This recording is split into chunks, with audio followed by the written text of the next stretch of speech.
Bonjour, donc nous allons voir comment effectuer une première installation d'un Newsteo Cube, la gateway qui permet donc de connecter des datalogger Newsteo au réseau Ethernet. Donc vous avez reçu le cube avec son antenne.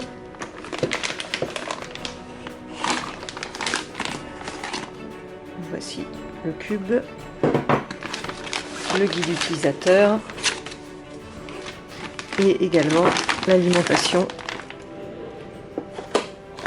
Et enfin le câble réseau.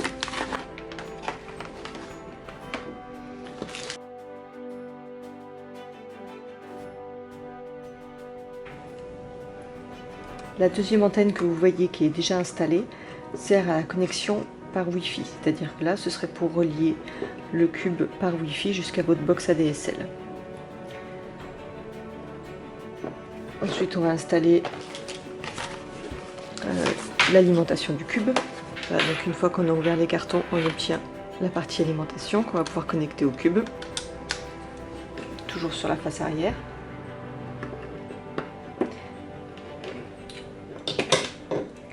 Et enfin, pour connecter au réseau Ethernet, eh bien, on va se connecter directement, soit avec le câble qui est fourni sur votre box ADSL ou sur votre réseau, ou là, simplement, on a déjà le câble réseau qui est disponible.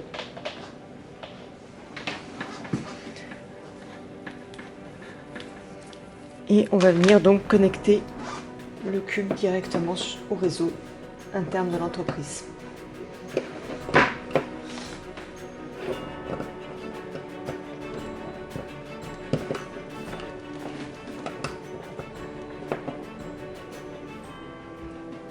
Voilà, donc on a maintenant le cube qui est connecté et on n'a plus qu'à brancher l'alimentation. Dans tous les cas, il y a d'autres modes de connexion possibles que vous pouvez retrouver dans le guide utilisateur, par exemple en Wi-Fi ou encore en 3G, 4G, en venant connecter sur le port USB qui est ici un modem USB 4G. Donc je commence en connectant directement l'alimentation de mon cube. Je vois la lettre rouge qui s'allume et il va falloir patienter environ une petite minute pour que l'écran ensuite s'allume et que le produit soit reconnu sur le réseau. Pendant ce temps-là, je vous montre les deux devices qu'on va venir connecter sur le cube, par radio du coup. Ce device qui est donc un LOM16 Newsteo et qui fait de la mesure de température, et celui-ci qui est un Log22 et qui fait mesure température-humidité.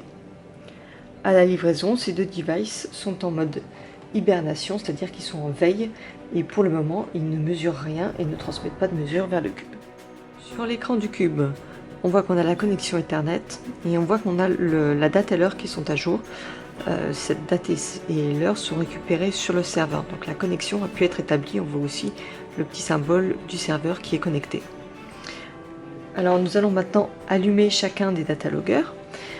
Pour cela on utilise donc un aimant que l'on passe doucement sur le datalogger. On voit que le premier datalogger a été immédiatement reconnu, température et humidité. On va réveiller le deuxième.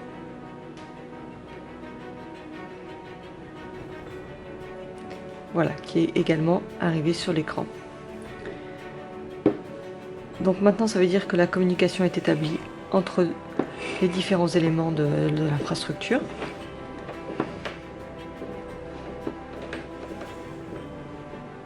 Et nous allons pouvoir nous connecter à l'application web Monitor pour pouvoir superviser l'ensemble du site.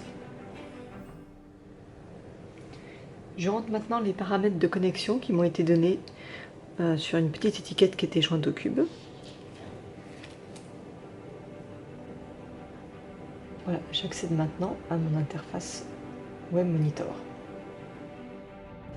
Sur le cube, je vois mes différents devices avec le cube, la température et humidité et enfin la température du LOM16 avec les valeurs correspondantes.